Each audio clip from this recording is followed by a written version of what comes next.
macha allah nga yombalal ñu ko ñëw suñu plateau en tout cas kontaan nañ bu baax recevoir la. c'est un plaisir. alors ñu dugg ci waxtaan bi tey li tax ñu invité la fii c'est à la sortie de Ousmane Sonko nga xam ne ça fait froid au dos parce que gis nañ ne chiffres yi ñu annoncé quand même boo comprendre bu baax mën nga ne. Je sais pas mën nga ne Sénégal dafa nekk ci guuta wala dafa nekk ci guddi gu bës sa tëgul ou bien Sénégal fu mu nar a jëm dans les années à venir dina compliqué bu baax a baax alors ñu gis ne annoncé nañ ay chiffres ñu ngi wax ne ñi fi jógee dañoo falsifier yenn chiffres yi parce que li nga xam ne nii moom mooy la dette li nga xam ne nii moom mooy voilà la dette publique nga xam ne ñoom dañoo annoncé ne c'est 13 000 milliards alors qu'en réalité c'est 15 000 milliards ñoom Ousmane Sonko ñoo ko wax waaye ñu ngi wax aussi que ni am na 605 milliards de francs CFA bi nga xam ne dañ ko waroon a employer en 2024 ñoom ñu daal di koy dépenser par anticipation ñu dem aussi ba naan li nga xam ne am na 300 milliards de francs CFA yi nga xam ne ñu fi jógee dañ koo dépenser te ba léegi mënu koo tracer je sais pas si c'est possible ou pas waaye ñoom tamit ñu ngi wax ne l'ancien régime de Macky Sall daal dinañ concocter benn dette bu toll ci 1800 milliards de francs CFA nga xam ne dañ ko emprunté te kenn xamul xaalis bi fan la jaar en tout cas ñoom li ñu wax bëri na ma bëggoon un peu nga ñëwal ñu ci bile situation est-ce que déjà mën nañ falsifier des chiffres à l'ère du numérique. Bon merci beaucoup Amina merci vraiment ci invitation bi parce que en fait démb bu ñu déglu conférence ou point de presse bi. bu ñu dégg chiffres yi en réalité boo seetloo ça fait un peu froid au dos. Mais l'exercice en tant que tel n'est pas c'est normal ah ku ñu def gis yu mel nii.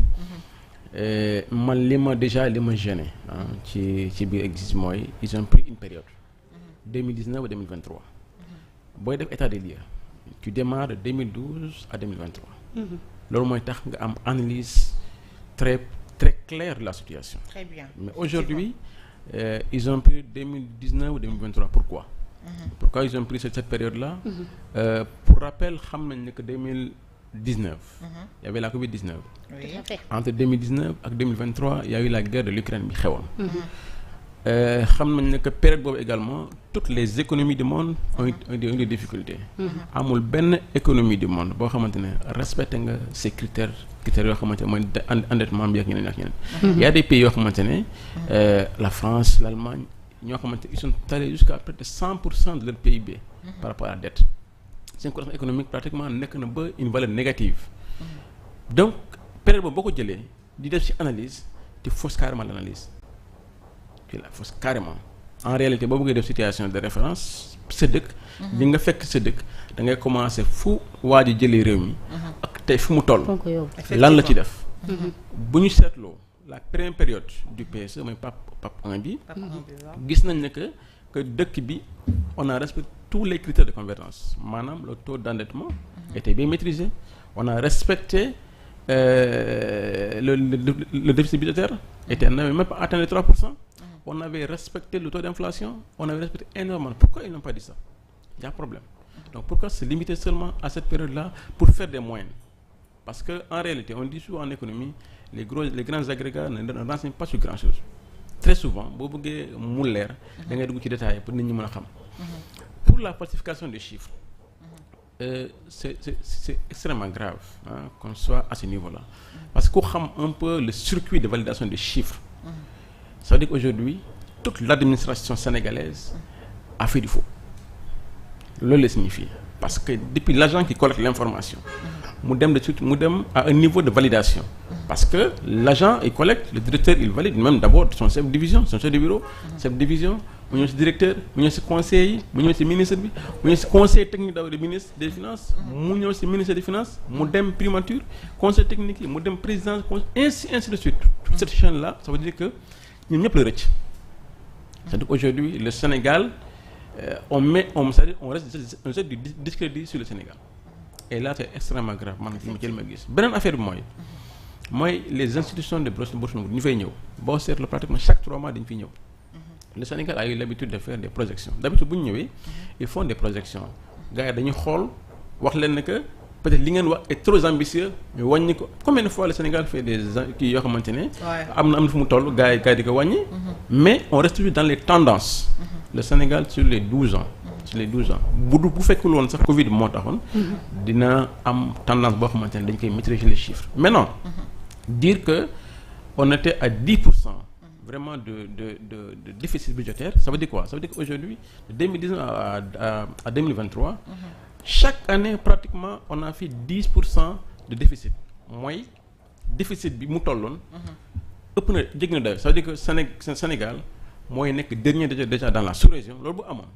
Parce que le FMI quoi qu'on dise, la Banque mondiale quoi qu'on dise aujourd'hui ñoom dañuy indi ay techniciens et les gens ont la possibilité de vérifier les chiffres du Sénégal. looloo ma jaaxal. Ils ont la possibilité, oui, la possibilité de vite amuñu benn sens interdit pour am information par rapport ak li xew ci dëkk yi. Et la signature du FMI ou bien l'avis du FMI est important pour les investisseurs. Quand le FMI dit que le Sénégal est un bon élève, les investisseurs dañuy ñëw.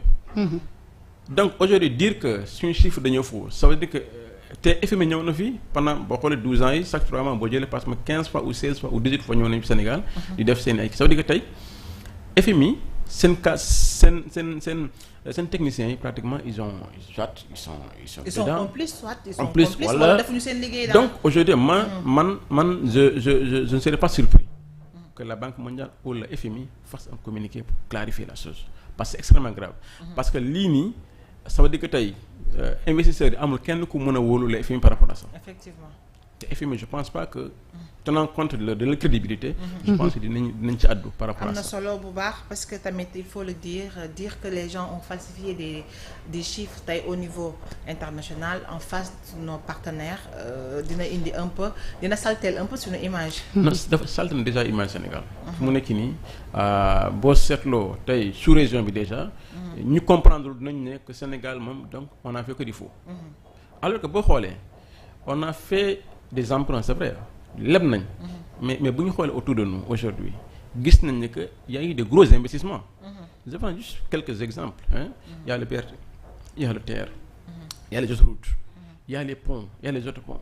On voit qu'aujourd'hui il y a les boucles aujourd'hui il y a aujourd'hui beaucoup d'investissements aujourd'hui yoo xamante ne c'est du factuel gis nañ ko.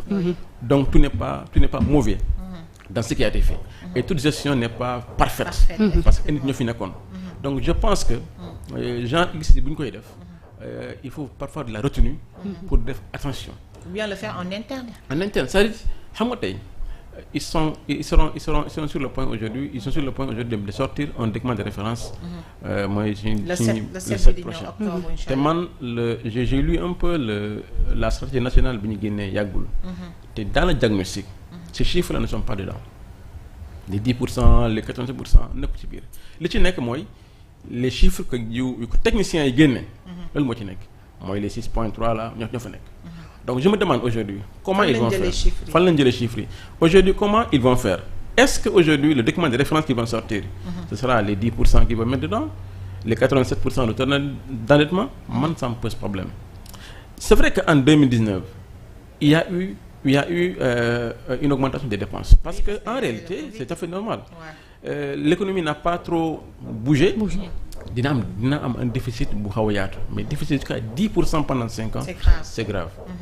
Donc je dis aujourd'hui au moins dire que de 2012 à 2019, 2014 à 2019, on a eu au moins une moyenne en termes de il y a eu des respects sur les critères de convergence.